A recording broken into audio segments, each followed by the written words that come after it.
sana geregim, geregimdi. Elini eline kısıptım telim.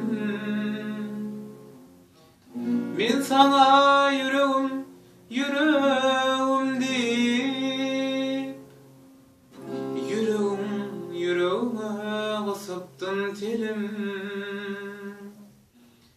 İmma bölün indi neçe gün beri, yüreğim demege baranok dilim. İndi görsüm yürek dilin oladı,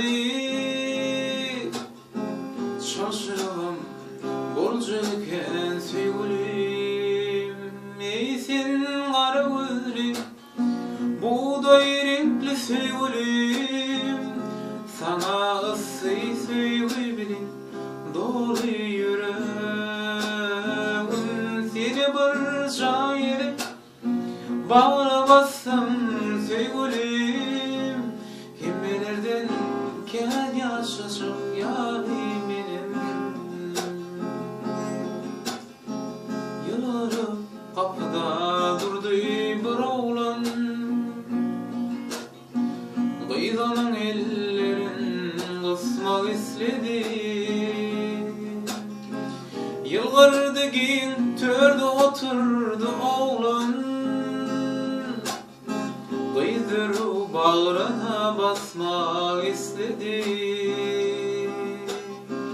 İmma bölün şol isrevlen barından, kıydı halat etti hayalin zat. Yaşa sen, yaşa sen, yaşa sen hayat. Sensiz neçip ordu sevgi dilin zat. Ey sen kara gözlüm, buğday renkli sevgilim, sana ıssıyı sevgi bilin doğru yüreğim.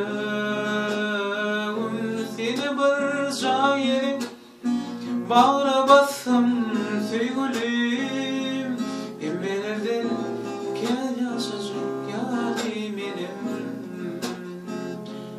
Emmelerden ken yaşayacak yarim benim. Emmelerden ken yaşayacak yarim